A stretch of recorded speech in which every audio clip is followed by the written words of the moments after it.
जय श्री कृष्णा। राधे राधे जी। आपके अपने चैनल धर्म साधना में आपका बहुत बहुत स्वागत है। माँ भगवती दुर्गा की कृपा सदैव आप और आपके समस्त परिवार पर बनी रहे। दोस्तों, आज की वीडियो में मैं आपसे बात करने वाली हूँ जन्माष्टमी के विषय में।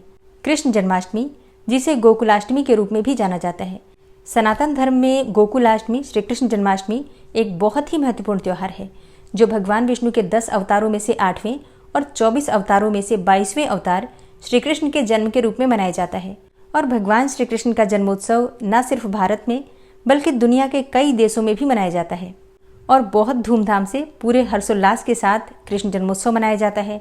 हर साल जन्माष्टमी का ये त्यौहार मनाया जाता है भाद्रपद मास के कृष्ण पक्ष की अष्टमी तिथि को। भगवान कृष्ण के भक्त इस दिन बेहद ही धूमधाम से इस त्यौहार को मनाते हैं। शास्त्रों के अनुसार ये त्यौहार अधर्म पर धर्म की जीत का त्यौहार है। द्वापर युग में जब पृथ्वी पर कंस का अत्याचार बढ़ गया था, उसके अत्याचार से लोगों को मुक्ति दिलाने के लिए भगवान कृष्ण का जन्म हुआ।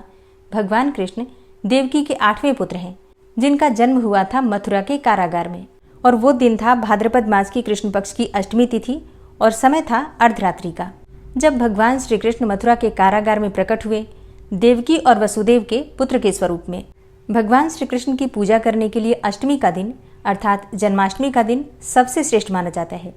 ऐसा कहा जाता है कि इस दिन भगवान श्री कृष्ण की पूजा करने से मन चाहे फल की प्राप्ति होती है। मतलब जो भी आपकी कामना हो, अगर आप मनोकामना के निमित्त ये व्रत धारण करते हैं, पूजा करते हैं, तो निश्चित ही भगवान कृष्ण की कृपा से आपकी कामना चाहे कोई भी हो पूर्ण हो जाती है। जन्माष्टमी का व्रत करने से अक्षय पुण्य की प्राप्ति होती है। शास्त्रों में तो यहाँ तक कहा गया है कि जो भी जन्माष्टमी का व्रत धारण करते हैं, उन्हें एकादशी व्रत से भी अधिक फल की प्राप्ति होती है। ऐसा भी कहा जाता है कि 1000 एकादशी व्रतों का फल मिल जाता है मात्र एक जन्माष्टमी का व्रत धारण करने से। इसलिए प्रत्येक व्यक्ति को जन्माष्टमी का व्रत अवश्य करना चाहिए। शास्त्रों में कहा गया है कि भगवान श्री कृष्ण के शरण में रहने वाले लोगों को मृत्यु लोक में स्वर्ग के समान सुखों की प्राप्ति होती है और मरणोपरांत वैकुंठ लोक की प्राप्ति हो जाती है भगवान श्री कृष्ण की पूजा करने से, व्रत धारण करने से। जन्माष्टमी के दिन भगवान कृष्ण के बालक रूप की पूजा की जाती है।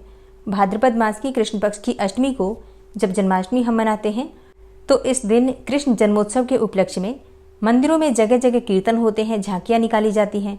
रात में 12 बजे तक व्रत किया जाता है, फिर भगवान का प्रसाद लेकर और व्रत खोला जाता है।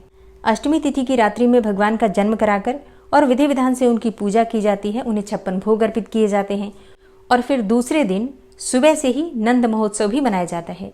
धार्मिक मान्यता है कि इस दिन भगवान श्री कृष्ण के लड्डू गोपाल के रूप की पूजा करने से घर में धन संपन्नता बढ़ती है। साथ ही भगवान कृष्ण की कृपा से सभी मनोकामनाएं भी पूरी होती हैं और 7 जन्म के पापों से छुटकारा मिल जाता है। इसके अलावा परिवार में संपन्नता आती है, सुख समृद्धि आती है। और इसलिए पूरे भारतवर्ष में और दुनिया के अलग अलग देशों में भी भगवान श्री कृष्ण की पूजा जन्माष्टमी के दिन जरूर की जाती है। और अब जानते हैं कि साल 2024 में जन्माष्टमी कब मनाई जाएगी। तो देखिए, भाद्रपद मास के कृष्ण पक्ष की अष्टमी तिथि प्रारंभ होगी 26 अगस्त को रात्रि में 3:39 पर और समाप्त हो रही है अगले दिन यानी कि 27 अगस्त को रात्रि में 2:19 पर।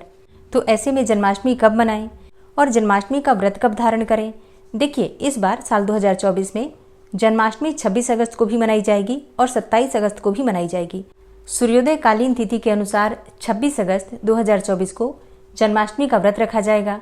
वहीं गोकुल और वृंदावन में कृष्ण जन्मोत्सव 27 अगस्त को मनाया जाएगा। तो 26 अगस्त 2024 को आप जन्माष्टमी का व्रत धारण करेंगे और फिर विधि विधान से भगवान श्री कृष्ण की पूजा करेंगे। अर्धरात्रि के समय भगवान का जन्म कराकर पंचामृत से उनका अभिषेक करेंगे, फिर जल से स्नान करा के उन्हें सुंदर नए वस्त्र धारण करवाकर और विधि विधान से फिर से उनकी पूजा की जाएगी। पालने में झुलाया जाएगा और फिर भगवान श्री कृष्ण के मंत्रों के द्वारा या फिर भजन कीर्तन के द्वारा पाठ जप करते हुए भगवान कृष्ण को प्रसन्न करने का प्रयास किया जाएगा। तो दोस्तों, ये है आज की वीडियो। उम्मीद करती हूँ आपके लिए उपयोगी होगी। वीडियो पसंद आई हो तो लाइक कीजिए, शेयर कीजिए और चैनल पर पहली बार आए हैं तो सब्सक्राइब करके बेल आइकन को जरूर प्रेस कर लीजिए। इससे ये होगा कि इस चैनल पर जो भी नई वीडियो अपलोड होंगी उनकी नोटिफिकेशन आपको सही समय पर प्राप्त होगी। मिलते हैं मैं आपसे अगली वीडियो में, तब तक के लिए जय श्री राधे।